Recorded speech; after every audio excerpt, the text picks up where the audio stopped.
નમસ્કાર મિત્રો, સ્વાગત છે તમારું આપ સૌનું સિયારી ચેનલ ગુજરાતી સાહિત્ય વિદ નિકુંજ યુટ્યુબ ચેનલમાં. હું નિકુંજ પરમાર આપ સૌનું તદલથી આજના વિડીયોમાં સ્વાગત કરું છું મિત્રો. તો મિત્રો, આજના વિડીયોમાં આપણે વાત કરવાના છીએ એવા મુદ્દા ઉપર જે ઘણા લાંબા સમય સુધી રાહ જોઈ રહ્યા હતા સરકારી કર્મચારી અને પેન્શનધારક માટે મહત્વપૂર્ણ છે મિત્રો. પેન્શનધારકો અને સરકારી કર્મચારીઓ માટે અતિ મહત્વના જે મુદ્દો છે તે ઘણા લાંબા સમય સુધી ચર્ચામાં છે. તે મહત્વના મુદ્દો પર ચર્ચા કરવાના છીએ. સાથે સાથે કોર્ટ દ્વારા આપવામાં મહત્વની અપડેટ આપવામાં આવી છે. કોર્ટ દ્વારા જે ચુકાદો આપવામાં આવ્યો છે તો તેના વિશે આજના વિડીયોમાં ચર્ચા કરવાના છીએ. જો તમે ગુજરાત રાજ્યના પેન્શનધારક છો, સરકારી કર્મચારી છો, નિવૃત્ત કર્મચારી છો, પેન્શનધારક છો, તો તમારા માટે આજનો આ વિડીયો ઉપયોગી બનશે મિત્રો. વિડીયોને લાઇક કરી દો. તમને અમારી ચેનલ પર સરકારી કર્મચારી, નિવૃત્ત કર્મચારી, પેન્શનધારક બાબતે હરેક અપડેટ મળતી રહેશે મિત્રો. તો ચાલો જાણીએ વિગતવાર માહિતી મિત્રો. તો મિત્રો, સરકારી કર્મચારી અને પેન્શનધારક મિત્રો જેઓ રાહ જોઈ રહ્યા હતા તેમના માટે એક સારા સમાચાર છે. તો મિત્રો, 8મું પગાર પંચ. તમે જાણો છો મિત્રો, 8મું પગાર પંચ આવતા વર્ષે લાગુ થવાનું છે અને 7મું પગાર પંચ આ વર્ષમાં ડિસેમ્બર મહિનામાં પૂર્ણ થઈ રહ્યું છે. અને મિત્રો જાણો છો તેમ ડિસેમ્બર મહિનામાં જે 7મું પગાર પંચ પૂર્ણ થઈ રહ્યું છે અને 7મું પગાર પંચની અવધિ પણ આ 2 મહિનામાં પૂર્ણ થશે. ત્યારબાદ મિત્રો જે સરકારી કર્મચારી મિત્રો અને પેન્શનધારક મિત્રોને 8મા પગાર પંચ અંતર્ગત જે અપડેટ આપવામાં આવી હતી 1 જાન્યુઆરી 2025 દ્વારા 1 જાન્યુઆરી 2025 જે અપડેટ આપવામાં આવી હતી, કહેવામાં આવ્યું હતું કે આવતા વર્ષમાં 1 જાન્યુઆરી 2026 8મું પગાર પંચ લાગુ થવાનું છે. ત્યારબાદ મિત્રો 8મું પગાર પંચ અંતર્ગત કોઈ વિશેષ અપડેટ આપવામાં આવી નથી. આજ 10મો મહિનો ચાલુ છે, 10મો મહિના પૂર્ણ થવા આવી રહ્યું છે, છતાં પણ 8મું પગાર પંચ અંતર્ગત કોઈ અપડેટ આપવામાં આવી નથી મિત્રો. જો 8મું પગાર પંચ લાગુ થશે, કેટલો ગુસ્સારો આવવાનો છે તેના વિશે વાત કરીશું અને 8મું પગાર પંચ ક્યારે લાગુ થશે તેના વિશે વાત કરીશું. અને મોંઘવારી ભથ્થું કેટલું રહેશે, મોંઘવારી ભથ્થું મચ કરવામાં આવશે, ત્યારબાદ અન્ય પણ ઘણા મુદ્દાઓ છે જે તમારે જાણવા અગત્યના બની રહેશે મિત્રો. તો તમે જાણો છો તેમ પહેલાં તો વાત કરીશું મિત્રો 7મું પગાર પંચ. 7મું પગાર પંચ આ વર્ષમાં પૂરો થઈ રહ્યું છે. તો સરકારશ્રી દ્વારા મોંઘવારી ભથ્થામાં વધારો 3% મોંઘવારી ભથ્થામાં વધારો કર્યો હતો, 55% વધારીને 58% કરવામાં આવ્યું હતું મિત્રો. અને મોંઘવારી ભથ્થામાં દિવાળીના દિવસોએ મોંઘવારી ભથ્થામાં વધારો કરવામાં આવ્યો હતો. તો આ 7મા પગાર પંચ અંતિમ વધારો માનવામાં આવી રહ્યો છે. ત્યારબાદ તમે જાણો છો કે મોંઘવારી ભથ્થું 6 મહિને બદલાવવામાં આવે છે. તો મિત્રો આવતા મહિને એટલે આવતા જે 12મા મહિનાની આસપાસ એટલે કે મિત્રો 12મા મહિના પૂર્ણ 6મા મહિનાની આસપાસ એવું માનવામાં આવી રહ્યું છે કે 8મું પગાર પંચમાં જે મોંઘવારી ભથ્થું વધારો કરવામાં આવશે અને તેઓ માની રહ્યા છે કે 3% મોંઘવારી ભથ્થું વધારો કરવામાં આવશે અને 61% મોંઘવારી ભથ્થું પહોંચી જશે. પરંતુ મિત્રો જ્યારે 61% મોંઘવારી ભથ્થું વધશે અને જ્યારે 8મું પગાર પણ લાગુ થશે ત્યાં સૂત્રોના અનુસાર મોંઘવારી ભથ્થું મચ કરવામાં આવશે. જે 61% છે તે મોંઘવારી ભથ્થા મચ કરવામાં આવશે તેવી માહિતી મળી રહી છે.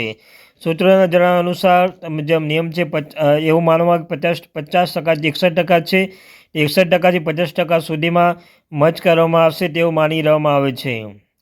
તો મિત્રો મોંઘવારી ભથ્થા અંતર્ગત જે મહત્વની અપડેટ હતી. ત્યારબાદ તમે જાણો છો કે 8મું પગાર પણ લાગુ થતાં સરકારી કર્મચારી પેન્શનધારકોના પગારમાં બમણો વધારો થઈ શકે છે. દાખલા તરીકે મિત્રો ફિટમેન્ટ ફેક્ટર પર આધાર રાખે છે. તો ફિટમેન્ટ ફેક્ટર 1.6 રાખવામાં આવે અને જેનો પગાર 10,000 રૂપિયા છે, જો 8મું પગાર પણ લાગુ થતાં તેનો પગારમાં 18,000 લઈને 27,000ની આસપાસ વધી શકે છે. આ મિત્રો 50% 6% કહી શકાય, સીધા 20-25 હજારનો ફાયદો થઈ શકે છે મિત્રો. આ ફિટમેન્ટ ફેક્ટર માટે ફિટમેન્ટ ફેક્ટર યોગ્ય જરૂરિયાત છે મિત્રો. જે 8મું પગાર પંચ કેન્દ્ર સરકારના કર્મચારીઓ અને પેન્શન માટે 8મા પગાર પંચની રચના માટેની તૈયારી ઝડપી બની ગઈ છે મિત્રો. સૂત્રોના જણાવ્યા અનુસાર સરકાર આવતા મહિને નવેમ્બર મહિના 2025માં સત્તાવાર માહિતી બહાર પાડી શકે છે. આ માહિતી 50 લાખ કર્મચારીને 6.5 મિલિયન પેન્શનને રાહતરૂપ બનશે મિત્રો. ત્યારબાદ સમાચાર મુખ્ય કારણ છે કે 7મું પગાર પંચ આ વર્ષમાં પૂર્ણ થઈ રહ્યું છે અને અંતિમ માળખાનું સ્વરૂપ આપવું યોગ્ય જે આવશ્યક બની રહ્યું છે મિત્રો. સરકારની આંતરિક તૈયારી પણ ચાલુ થઈ છે. નાણાં મંત્રાલયના વિભાગો અને રાજ્ય સરકારના સૂચનાઓ સમીક્ષા કરી રહી છે. અને નાણાં રાજ્યમંત્રી પંકજ ચૌધરીએ જણાવ્યું હતું કે કેન્દ્ર સરકારના આ બાબતે સક્રિયપણે કામ કરી રહી છે. યોગ્ય સમયમાં એક સૂચના જાહેર કરવામાં આવશે. સરકાર 8મા પગાર પંચ સભ્યોની નિમણૂક કરવાની તેના કાર્યક્ષેત્રમાં નિમણૂકને અંતિમ સ્વરૂપ આપવાની પ્રક્રિયા છે. ભૂતકાળના અનુભવોથી શીખીને કર્મચારીઓના પગારમાં માળખામાં જે સુધારો ઝડપથી લાગુ કરી શકાય તે માટે કોઈ વિલંબ ન થાય તે માટે પ્રયાસો કરવામાં આવી રહ્યા છે મિત્રો. ત્યારબાદ નવા પગાર પંચ અમલ તમે જાણો છો ક્યારે થઈ શકે છે. જો આ બધું જોતાં જે અગાઉ 10 વર્ષ છે તેમના પગાર પંચ જોતાં હાલમાં પગાર પંચ અહેવાલ 2024ના મધ્ય સુધીમાં તૈયાર થઈ શકે છે અને 2028 સુધીમાં અમલીકરણ તેની અપેક્ષા છે.